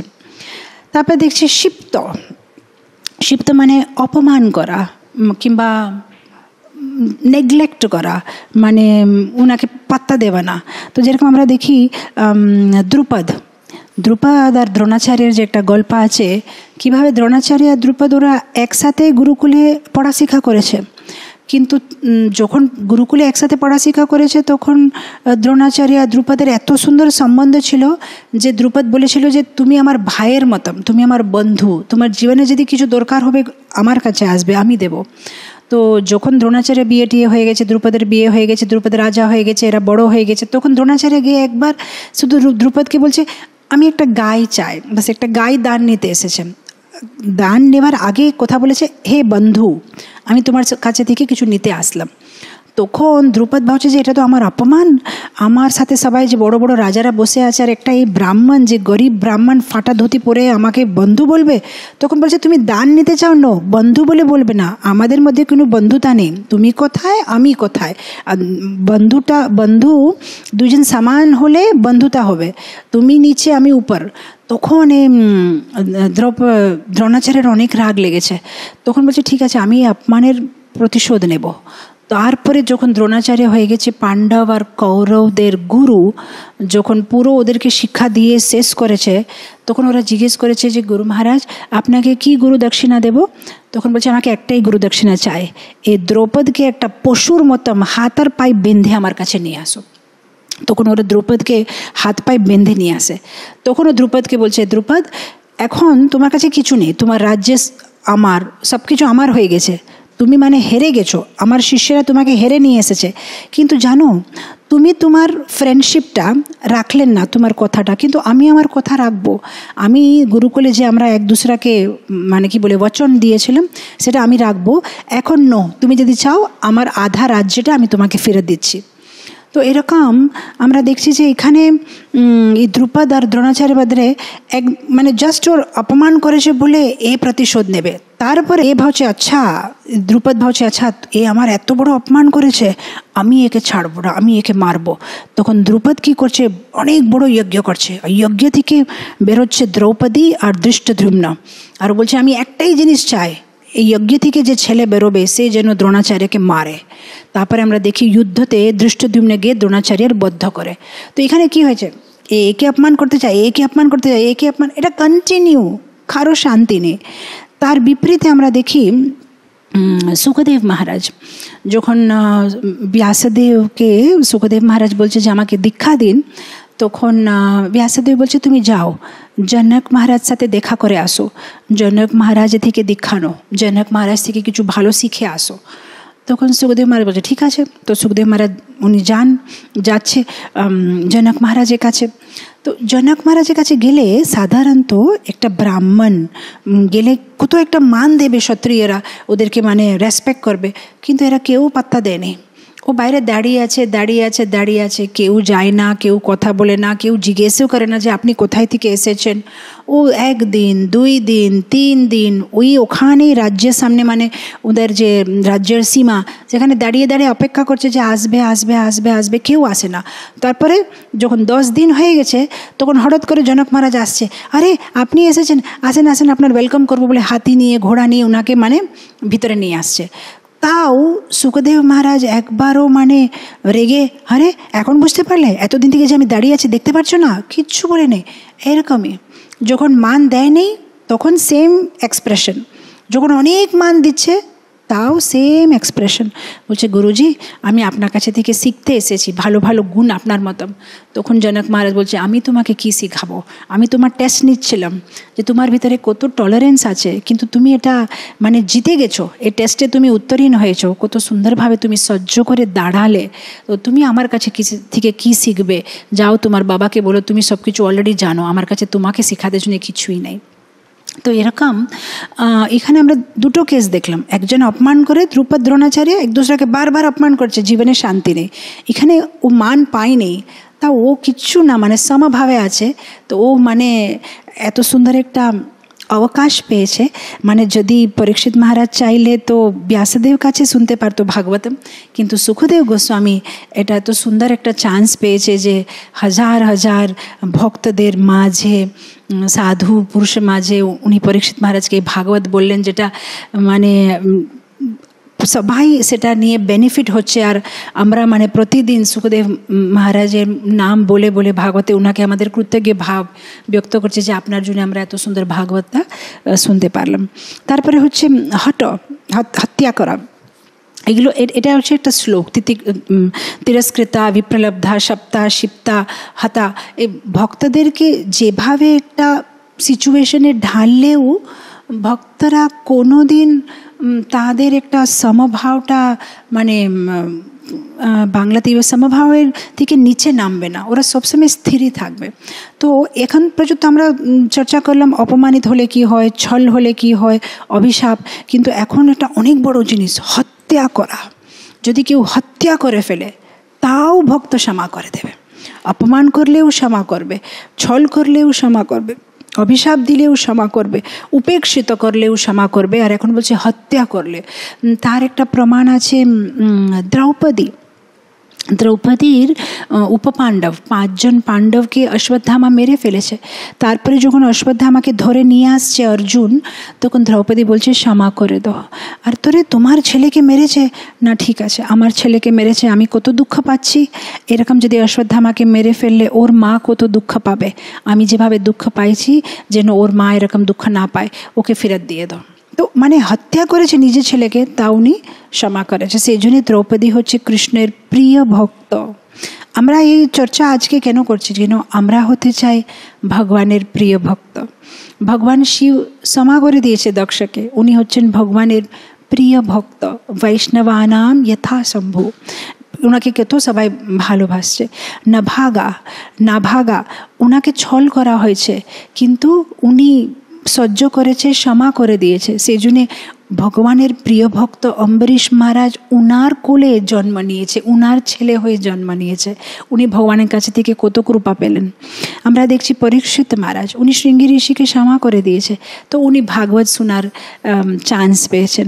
আমরা দেখছি সুখদেব গোস্বামী, জনক মহারাজ উনার অপমান করলেও উনি সহ্য করেছেন, সেই জন্য উনি ভাগবত বলতে চান্স পেয়েছেন। এরকম আমরা দেখছি দ্রৌপদীর ছেলেরা, ইনফ্যাক্ট আমরা যদি তার একটা বিপরীত উদাহরণটা দেখতে চাই, ওটা হচ্ছে কার্তিবীর্য অর্জুন যখন যমদগ্নির কাছে থেকে কামধেনু চুরি করে নিয়ে যাব বলে জোর করে নিয়ে চলে যায়, তখন কিভাবে পরশুরাম গিয়ে কার্তিবীর্য অর্জুনের মাথাটা মানে করে দেয়, মানে ওকে হত্যা করে ফেলে।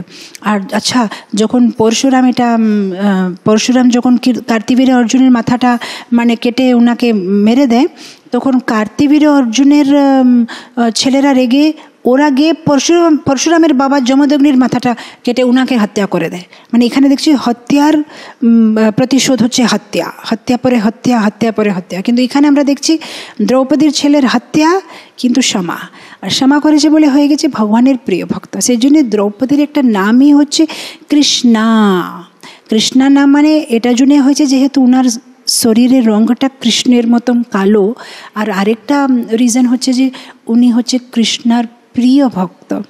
যেরকম অনেক সময় না আমরা যদি একটা কিছু অটো কিংবা রিক্সা চাই, যেরকম মায়াপুরে যদি আমরা গদা ভবন থেকে ওয়াকিং করে যাচ্ছেন, ধরেন রাস্তাতে রিক্সা হলে আমরা কি বলবো, এই রিক্সা। আচ্ছা, রিক্সা বলছি যে লোকটা আছে রিক্সার ভিতরে, ও রিক্সা না, ও রিক্সার ভিতরে আছে, কিন্তু যেহেতু ও রিক্সার ভিতরে আছে, রিক্সা চালাচ্ছে রিক্সাওয়ালা, ওকে আমরা বলি এই রিক্সা দাঁড়াও। তো এরকমই যারা ভগবানের ভক্ত তারা এত কৃষ্ণময়ী আছে যে তাদেরকে, সেজন্য আপনি দেখবেন অনেক সময় ভাগবতে নারদ মুনিকে ভগবান বলা হয়।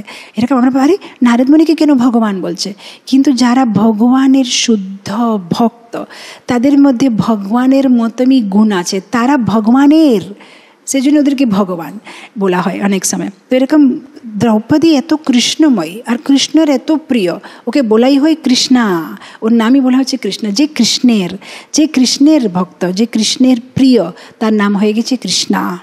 তো এরকম আমরা দেখছি শাস্ত্রতে কতগুলো প্রমাণ আছে যে যারা ক্ষমা করেছে তাদেরকে ভগবান কত ভালোবাসেছে।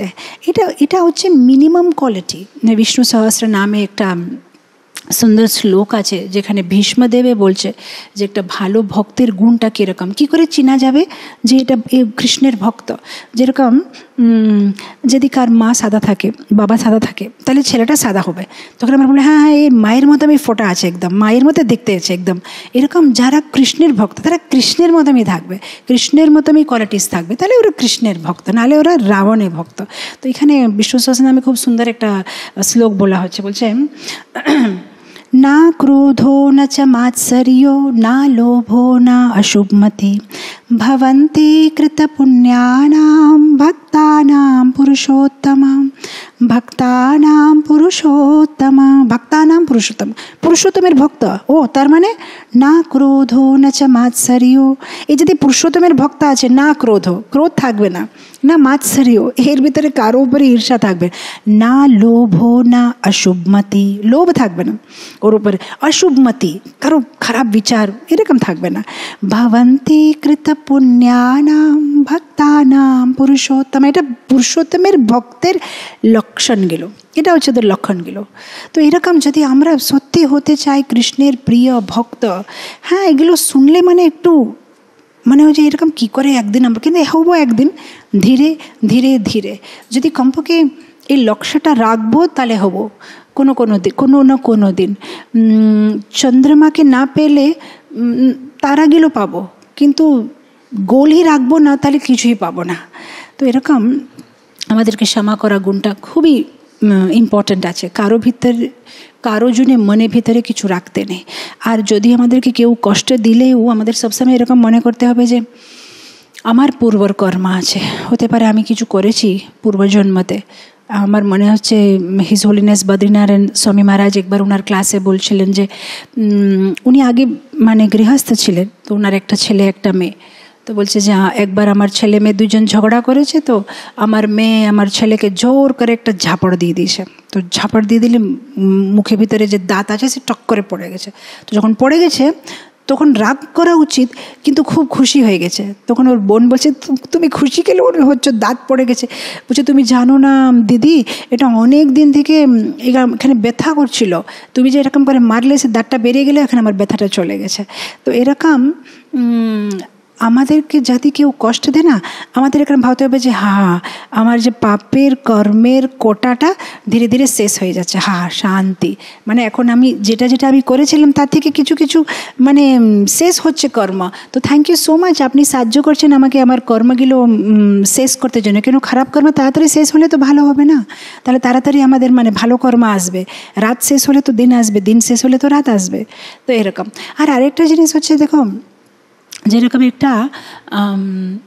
একটা চোর, ও কারো একটা কাপড় চুরি করে লুকিয়ে রেখেছিল, কিন্তু যখন স্নান করতে গেছে তখন ও যে কাপড়টা সে অন্য কেউ চুরি করে নিয়েছে।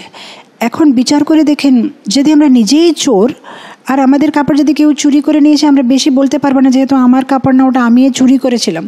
এরকম আমরা যে কেউ আমাদেরকে দুঃখ দিলে আমরা বড় বড় কথা বলি, কিন্তু আমরা কত কিছু ভগবানের থেকে চুরি করেছি, ভগবানের জিনিসগুলো ব্যবহার করছি। এই যে শ্বাস নিচ্ছি সেটা ভগবানের, জল খাচ্ছি ভগবানের, এই সূর্য কিরণ ভগবানের, যে হাঁটাফেরা করছি সেটা ভগবানের, পৃথিবী দেবী উপরে অনেক কিছু ভগবান থেকে চুরি করেছি। আর তারপরে আমি ভাবি যে আমি অনেক মহান আর আমার সাথে যেন সবাই ভালো ব্যবহার করে। তো এটা কোন রকম লজিক হলো? তো যদি আমাদের সাথে কেউ দুর্ব্যবহার করছে, আমাদেরকে বুঝতে হবে যে এটা হচ্ছে আমাদের পূর্বজন্মে কর্ম। তো সেই জন্যে দুটো জিনিস এখানে বললাম, ক্ষমা চাইতে হবে আর ক্ষমা দিতে হবে। এটা খুবই ইম্পর্ট্যান্ট। আর যখন আমরা কারো কাছে ক্ষমা চাইব, তার একটা রুল আছে। এরকম না যে আরে বাবা 1 ঘন্টা থেকে ক্ষমা চাইতে হবে বলছে বলে ঠিক আছে ক্ষমা চাই নেব, না না, স্পেসিফিকলি যদি কারো কিছু দোষ করেছি তাহলে গিয়ে বলতে হবে যে আমি এরকম করেছিলাম, সেই জন্য আমি আপনার কাছে ক্ষমা চাচ্ছি। নাহলে অনেক সময় কী হয় না, অথরিটিস বললে মনে ভিতরে ক্ষমার কোনো মন নেই, কিন্তু মুখে এরকমই বলে দেবে, ওকে প্রভুজি সরি প্রভুজি, এরকম করে বলে দেবে। না, সরি না, সত্যি মনে ভিতরে একটা ফিলিংস সাথে বলতে হবে। আর যেরকম ইন্দ্র যখন ভগবান কৃষ্ণের কাছে ক্ষমা চায় এই পুরো গোবর্ধন লীলার পরে, তো এরকম না যে আমাকে ক্ষমা করে দিন, পুরো জিনিসটা বলেছে, আমি আপনার শুদ্ধ ভক্ত ব্রজবাসীদেরকে মারার চেষ্টা করেছিলাম, সেই জন্যে আমাকে ক্ষমা করে। এরকম করলে কি হবে, আমাদের ভিতরে বিনয়ী ভাবটা স্থির হবে। এরকম আমরা যদি কারো দোষ করি পুরো বলতে হবে আমি এরকম করেছিলাম সেই জন্য ক্ষমা চাচ্ছি। এটা না যে শুধু আই এম সরি এরকম বললে শেষ করতে নেই, এটা খুব ইম্পর্ট্যান্ট। আরেকটা জিনিস হচ্ছে ক্ষমা, যখন আমরা কারো কাছে ক্ষমা চাই না, সব থেকে আগে আমাদেরকে অন্য ভক্তদের কাছে থেকে ফিডব্যাক নিতে হবে। যেরকম ধরেন আমার এখন কোনো মাতাজির সাথে ঝগড়া হয়ে গেছে, এখন আমি এই ক্লাসটা শুনেছি, তো এখন আমি ভালো যে ঠিক আছে আমি ক্ষমা চাই নেব, ওকে মাতাজি আই এম সরি। তাহলে এটা হবে না, আমাকে কি করতে হবে, আরেক যে মাতাজিকে জিজ্ঞেস করতে হবে, মাতাজি আমি এরকম বলেছিলাম, তারপর ও মাতাজি এরকম করেছে, আপনার কি মনে হচ্ছে এখানে আমার কি দোষ হয়েছে? তখন কি হবে, যখন তৃতীয় কোনো মাতাজি আমাকে যদি বুঝাবে, দেখেন মাতাজি আপনার এটা ঠিক বলা উচিত ছিল না, আপনাকে এরকম করা উচিত ছিল না, যখন আমি পুরো ফিডব্যাকটা শুনবো, এই পুরো কারেকশনটা শুনবো, তখন কি হবে, এখন যখন আমি গিয়ে ক্ষমা চাইবো না, তখন আমি মন দিয়ে চাইবো যে হ্যাঁ এটা তো ঠিক, অ্যাকচুয়ালি এটা আমারই ভুল ছিল। তো সেই জন্য ফিডব্যাকটা নেওয়া, অ্যাকচুয়ালি আমরা এই যে কারেকশন, এই ফিডব্যাকটা 2 জায়গা থেকে পাই, ভালো ভক্ত থেকে পাই আর ভগবান থেকে। এখন আপনি বলুন ভগবান থেকে কি করে পাবো? ভগবান তো আমাদের সাথে কথা বলে না। অ্যাকচুয়ালি ভগবান আমাদের সাথে কথা বলে, কিন্তু অনেক সময় কী হয়, ভগবান যখন কথা বলছে আমরা শুনি না, তারপরে ও আওয়াজটা ধীরে ধীরে অনেক ধীরে হয়ে যায়, আওয়াজটা বন্ধ হয় না। ভগবান কোনো দিন আমাদেরকে ছাড়বে না, কিন্তু ভলিউমটা আমরা অনেক পাপ করে না শুনে, যেরকম একটা টেপ রেকর্ডের ভলিউমটা যদি আমি কম করে দিই, তাহলে গানটা চলছে, আমি শুনতে পাচ্ছি না, যেহেতু আমি ভলিউমটা কম করে দিয়েছি। এরকম ভগবান তো বলতেই থাকবে আমাকে, কিন্তু আমি শুনতে পাচ্ছি না, যেহেতু আমি পাপ করে ভলিউমটা পুরো বন্ধ করে দিই, মিউট। যেরকম অনেক সময় জুমে যদি আমি মিউট হয়ে যাই, আমি তো বলতেই থাকছি, কিন্তু এখানে মিউট হয়ে গেছে, আমি বুঝতেই পারছি না যে আপনারা শুনতে পাচ্ছেন না। এরকম ভগবান বলতে থাকছে, কিন্তু আমি ওনার জুমটা মিউট করে দিয়েছি, উনি বলছেন কিন্তু আমি শুনতে পাচ্ছি না। কিন্তু যারা প্রতিবারে শুনে ভালোভাবে, তাহলে সে ভগবানের আওয়াজটা আরও বড় হয়ে যায়। তখন ওরা প্রতিবারে ভগবানের থেকে ডাইরেক্ট কারেকশন পায়, এখানে তোমার ভুল হচ্ছে, এটা তুমি করবে না, এই আওয়াজটা বেরোবে।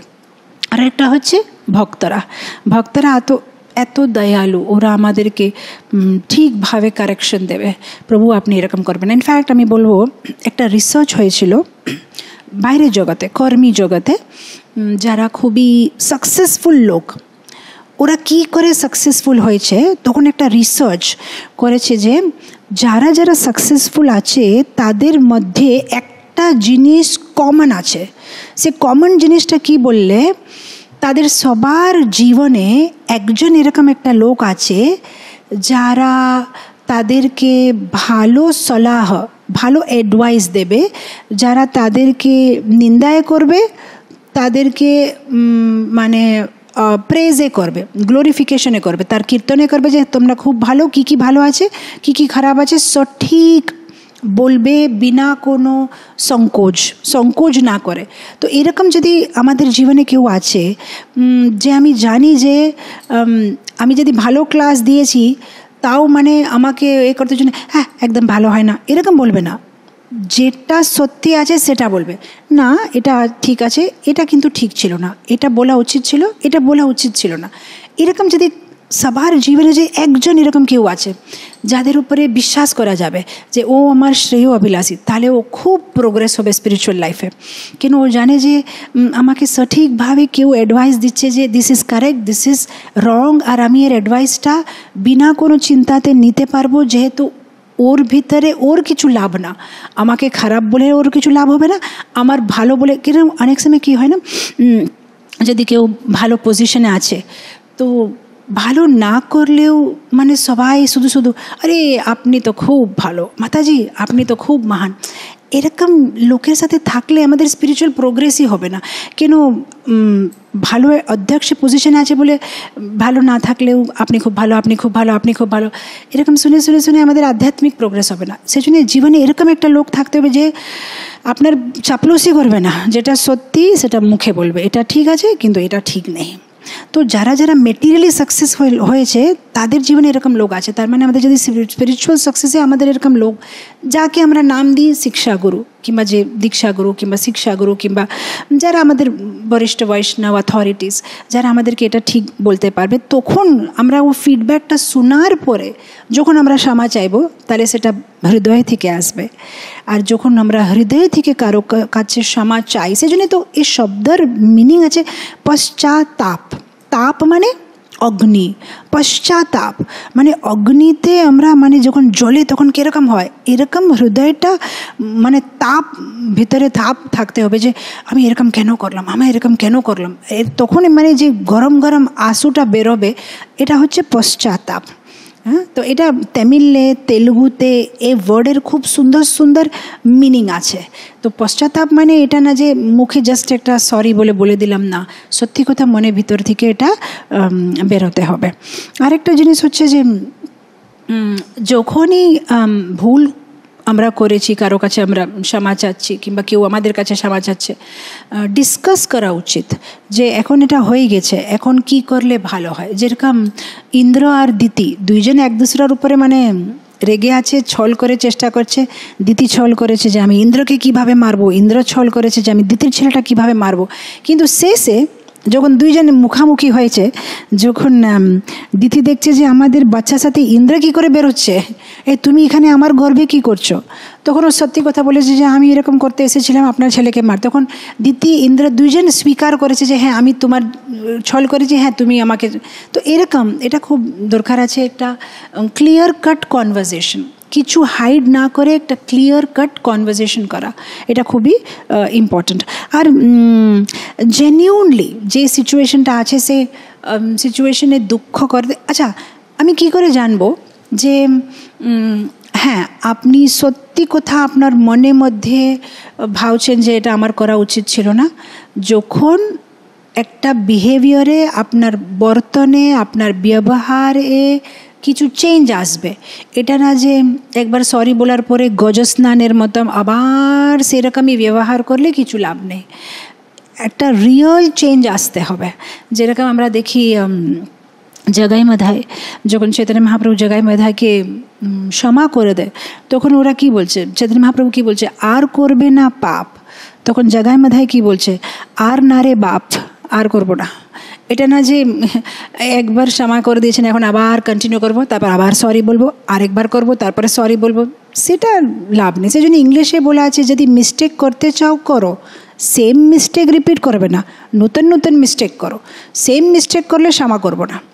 আজকে যদি তোমাকে বলে দিয়েছি যে মানে হাত মুখে দিতে নেই, এটা অসুচি, ঠিক আছে, অন্য কোনো ভুল করলে ক্ষমা করবো, আবার এই ভুল করলে তাহলে ক্ষমা করবো না। কেন, একবার যখন বলা হয়ে গেছে তখন সেটা আবার করতে নেই। যদি আবার আমরা সেম মিস্টেক করছি মানে আমাদের কোনো পশ্চাতাপ নেই, তার মানে যে সরি বলেছি সে শুধু মানে অলঙ্কারভাবে বলেছি, কিন্তু মনের মধ্যে কোনো সরির ভাও নেই।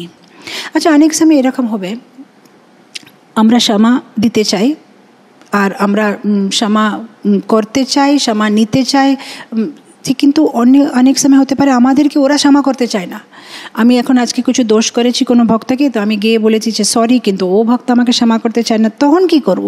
এটা তো বড় সমস্যা। তো এটার সমস্যার পরিষ্কারটা, এটার সমস্যার সলিউশনটা দিয়েছে এখানে কি বলে ভাগবতে। আপনি দেখছেন যখন ইন্দ্র ভয় পেল যে আমি যে এত বড় দোষ করলাম ব্রজবাসীদেরকে, আর ভগবানকে আমি ক্ষমা চাইতে জন্য যাচ্ছি, কিন্তু যদি ভগবান আমাকে না ক্ষমা করে, তখন ইন্দ্র কী করেছে, জানে করে সুরভিকে নিয়ে গেছে। তা সুরভি গাইকে সামনে সামনে করে নিয়ে যাচ্ছে যে যদি না ক্ষমা করে তাহলে থার্ড পার্টি রেডি আছে দুজনের ভিতরে মিডিয়েশন করতে জন্য। এরকম আমরা যখন কোনো বৈষ্ণবদের কিছু ভুল করেছি, তাহলে আরেকটা জিনিস হচ্ছে যে আমাদের আরেকটা বরিষ্ঠ বৈষ্ণবকে নিয়ে আসতে হবে মাঝখানে, যে প্রভু আমি এটা করেছি, একটু আপনি আমাকে সাহায্য করে দিন, আমার সাথে সাথে চলেন, আমাকে একটু গাইড করে দিন যদি ও প্রভু আমাকে না ক্ষমা করে। তো এটা সব কিছু ভাগবতে প্রতি জিনিসে সলিউশন দেওয়া আছে। আচ্ছা, যদি এরকম হয় যে আমারে দোষ আছে, ও ভক্তের দোষ আছে, দুইজনের দোষ আছে, এখন কে মাংবে ক্ষমা, কে কাকে ক্ষমা করবে? এখন দুইজনকে ক্ষমা চাইতে হবে, কিন্তু ও যদি না চাইলে আমাদের চাইতে হবে, আমাদের কাজ করে ওখান থেকে চলে যেতে হবে। কেন? আমি একটা জিনিস আপনাকে একটা সিম্পল এক্সাম্পল দিচ্ছি। ছোট বাচ্চারা যখন ঝগড়া করে না, দুটো ছেলেরা ধরেন, একটা মাকে দুটো ছেলে আছে, ঝগড়া করছে, তো হঠাৎ করে মা গেছে রুমের ভিতরে, এই কী করছো তোমরা দুজন, এরকম লড়াই করছো, কোনো এক দুসরাকে মারছো। তখন আপনি যদি আপনারা মা, আপনি জানবেন, কেন প্রতি বাড়িতে এটা হয়, তখন সাথে সাথে বাচ্চারা বলবে আমি করি না, আগে ও মেরেছিল। আপনি ওকে জিজ্ঞেস করেন আগে কে বললো, ও কিছু খারাপ কথা বলেছে, তারপরে ও আগে আমাকে হাত উঠালো, এরকম। এখন কেন বাচ্চারা এরকম বলে আগে ও করেছিল? যেহেতু ওরা ভাবে যে আগে করেছে সে দণ্ড পাবে মা কাছে, যদি ও আগে করেছে তাহলে আমি ন্যায় পাবো, আমার দোষ নেই, ওর বেশি দোষ আছে, যেহেতু ও আগে করেছে, ও আগে আমাকে মেরেছে। কিন্তু আমি একটা কথা বলবো, হতে পারে ভৌতিক জগতে মা যদি দেখবে কে আগে করেছে তাকে বকবে, এই তুমি কেন আগে মেরেছো। কিন্তু ভগবানের যে ল অফ কর্মা আছে না, এই যে কর্মর বিজ্ঞানের ভিতরে কর্ম দেখবে না যে কে আগে করেছে, কর্ম শুধু দেখবে যে কে করেছে, কে আগে করেছে না, কে করেছে, কে এই ঝগড়া ভিতরে ছিল, তুমি ছিলে, সবাই পাবে দণ্ড। কর্মের লয়ের ভিতরে ওদের রুলস একটু ডিফারেন্ট আছে, আমাদের রুলস বাড়ির ডিফারেন্ট আছে।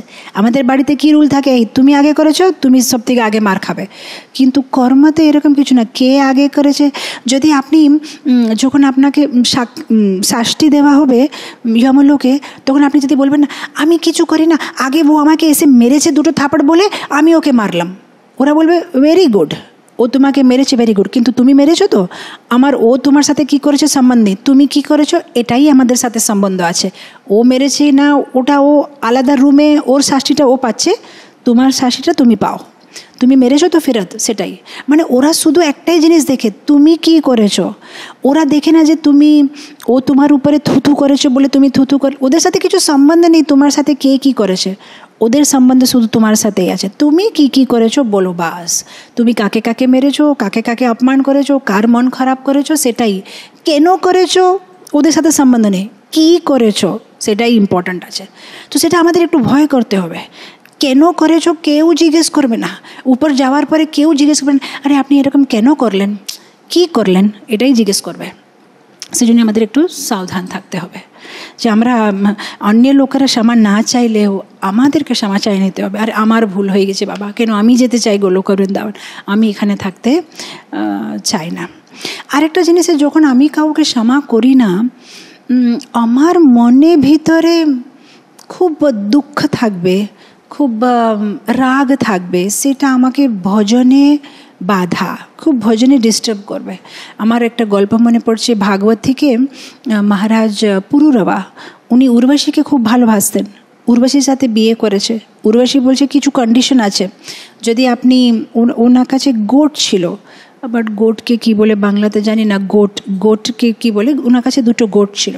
বলছে গোটগুলো যদি হারিয়ে যায় তাহলে আমি আপনাকে ছেড়ে স্বর্গে চলে যাব, যদি আপনি আমাকে শুদ্ধ ঘিতে রান্না করে না খাওয়ালে আমি চলে যাব, এরকম 2-3টা মানে শর্ত রেখেছিল। তো অনেক বছর উর্বশীর সাথে মহারাজ পুরুরবা থাকলেন। তা কিছুদিন পরে ইন্দ্রর মনে পড়ে গেছে যে উর্বশী অনেক দিন হয়ে গেছে, কোথায় চলে গেছে।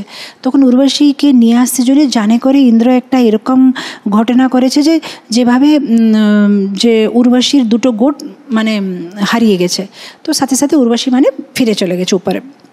যখন ফিরে চলে গেছে তখন মহারাজ পুরুরবা ওকে খুঁজছে সবসময়, উর্বশী কোথায় কোথায় কোথায়, সব গ্রহতে বিভিন্ন উপরে নিচে সব জায়গাতে যাচ্ছে, কোথাও শেষে ওকে মানে পেয়েছে। কিন্তু ওনার মনের ভিতরে এত রাগ আর ক্রোধ আর মানে এ ছিল, উর্বশীকে ক্ষমা করতে পারছিল না। উর্বশী বলেছে ছেড়ে দাও আমাকে, ভুলে যাও, কিন্তু পারছে না।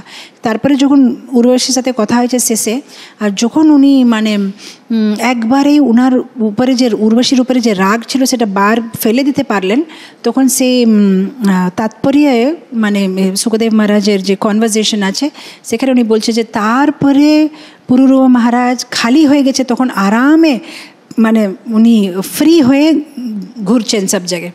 তার মানে আমি এটা কেন উদাহরণ দিচ্ছি যে যখন কারোর জন্য আমরা রাগ রাখি মনের ভিতরে, আমরা বুঝতে পারছি না, আমরা শুধু শুধু সামানগুলো মাথার উপরে নিয়ে চলছি।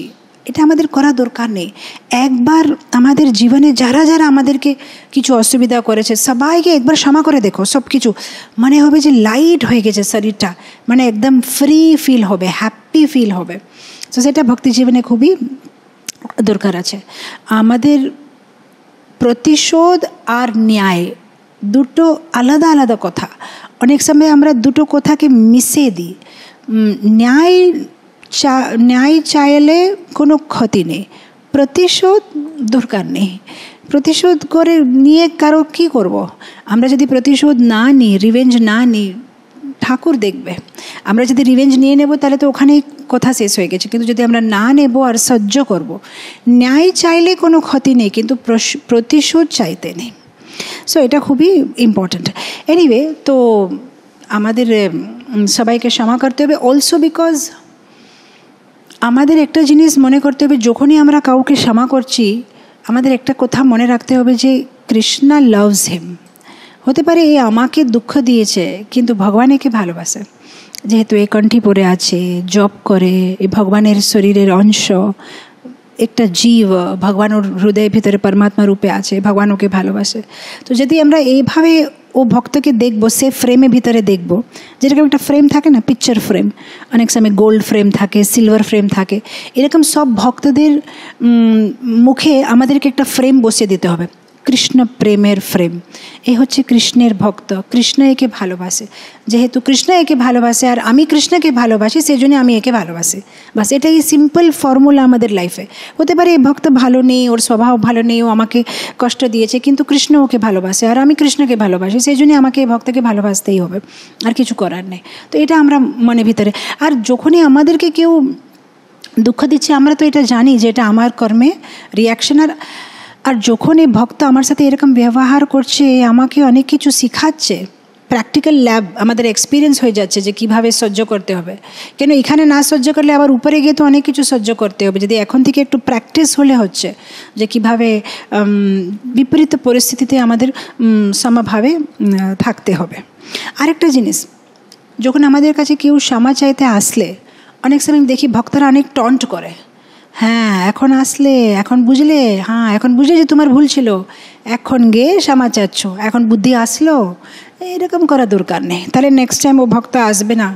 যখনই কেউ এসে ক্ষমা চাইলেও আমাদেরকে মানে এটা খুব ছোট জিনিস বলে সেটাকে করে দিতে হবে, মানে একদম জড়িয়ে দিয়ে ওকে নো প্রবলেম প্রভুজি সব ঠিক আছে। কিন্তু যদি সেটাকে আবার ওকে টন্ট করা হয়, এখন তো গিয়ে তোমার বুদ্ধি আসলো, গতবারে তো তুমি ক্ষমা চাচ্ছিলে না, এখন তুমি বুঝতে পারলে, এইগুলো করা দরকার নেই। আর আমরা যদি কাউকে ক্ষমা করি তাহলে 100% কৃষ্ণ আমাদেরকে ক্ষমা করবে। এটা ডাইরেক্টে আছে, কৃষ্ণ বিকাম সো হ্যাপি। যে সয়ে সে রয়ে, যে সয়ে সে কৃষ্ণের প্রিয় হয়। কৃষ্ণ সেরকম ভক্তকে অনেক ভালোবাসে। আর যেহেতু কৃষ্ণ নিজেই বলছে যে স্বামী, যারা স্বামী ইয়ো মদ ভক্তা সমে প্রিয়, সেই রকম ভক্ত আমার অনেক ভালো লাগে, যে সবাইকে ক্ষমা করে দেয়। 3 ক্লাস আছে, 3 ক্লাসেস। একটা ক্লাসের ভক্ত যে খুব নিম্ন ক্লাসে আছে, ও কীভাবে অর্জুনে আমি কষ্ট পাচ্ছি। যে একটু অ্যাডভান্সড আছে ও কীভাবে ওদের জন্য কষ্ট পায় না, আমি আমার নিজের কর্মে দোষে। যে ওর থেকে একটু অ্যাডভান্স আছে ও কীভাবে অর্জুনে না, আমার কর্মে জুনে না, আমি যেটা জীবনে অনুভব করছি সেটা হচ্ছে কৃষ্ণার ব্লেসিং, সেটা হচ্ছে উত্তম স্থায়ী ভক্ত। তো আমাদেরকে সেই স্থায়ী যেতে পেলে কমপক্ষে এর জন্য কষ্ট পাচ্ছি, সেই স্থায়ী না থেকে একটু উপর স্তরে গেলেই হচ্ছে যে আমার কর্ম। আর আমাদের লক্ষ্য হচ্ছে যে একদিন ওই রকম স্থিতিতে যাব যেখানে আমাদের জীবনে যেটাই হবে সেটা আমি কৃষ্ণের ব্লেসিং বলে অনুভব করতে পারবো কিংবা মনে করতে পারবো। তাহলে সেটা হবে আমার ভক্তির মানে কি একটা পারফেক্ট স্টেজ। সি ইভেন ফ্লাইটে, যখন আপনার ফ্লাইটে যাবেন না, তখন সব থেকে প্রথম বলবে সুইচ অফ ইউর সেলফোন কিংবা ফ্লাইট মোডে রাখো।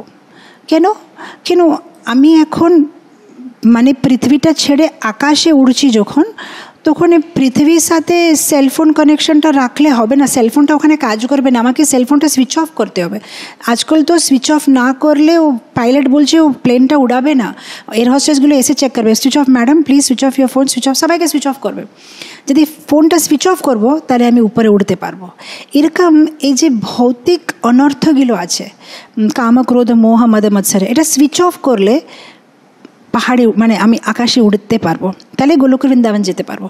কিন্তু যদি আমি ভাবো যে না আমাকে কানেকশন এটা দরকারই আছে, তাহলে আমাকে নিচেই থাকতে হবে, তাহলে আমাদের কারে গেলেই হয়, আকাশে উঠতে পারবো না। কারে গেলে ফোন সুইচ অফ করা দরকার নেই, যদি এখানেই থাকতে চাও। উড়তে গেলে ফোনটা সুইচ অফ করতে হবে। ভৌতিক জগতে থাকতে চান, নো প্রবলেম, এই আপনার সাথে ঝগড়া করছেন, একটা মেরেছে আপনি দুটো মেরেন, এখানেই থাকেন পারপেচুয়ালি, কোনো প্রবলেম নেই, এখানে ঘুরতে থাকেন। কিন্তু না আমি উপরে উঠবো, আমি উপরে যাব, তাহলে ফোনটা সুইচ অফ করে দিতে হবে। তাহলে এই যে লোয়ার থিংস আছে, সেম টিট ফর ট্যাট, আমি একে, এ আমাকে মেরেছে আমি একে, ওইগুলো সব এখানেই ছেড়ে দিতে, এ আমাকে দুঃখ দিয়েছে আমি ওকে দুঃখ দেবো, এগুলো আমাদেরকে এখানেই ছেড়ে দিতে হবে। তো আমরা আজকে কোনো শ্লোকটা নিতে পারলাম না, কিন্তু আমরা যে শ্লোকটা শেষ করেছিলাম সেই শ্লোকের লাস্ট শব্দটা আমরা আজকে একটু ভালোভাবে বিস্তারে শুনতে পারলাম। তো আমাদের এখন ভক্তাষ্টকমে প্রথম শ্লোকটা কমপ্লিট হয়েছে। অদ্বেষ্ট সর্বভূতানাং মৈত্র করুণ এবচ নির্মমো নিরহংকার সম দুঃখ সুখ শমী। আজকে আমরা শমীর উপরে অনেকক্ষণ চর্চা করলাম, যেহেতু এটা হচ্ছে খুব একটা ইম্পর্ট্যান্ট টপিক ভক্তি জীবনে। কালকে আমরা নেব ভক্তাষ্টকমের দ্বিতীয় শ্লোকটা, যেটা হচ্ছে সন্তুষ্ট সততম যোগী, সেখান থেকে আমরা কালকে আরম্ভ করব। আজকে এখানেই শেষ করি। Thank you so much dear devotees. Hare Krishna. Jagadguru Srila Prabhupada কি জয়। হরে কৃষ্ণ।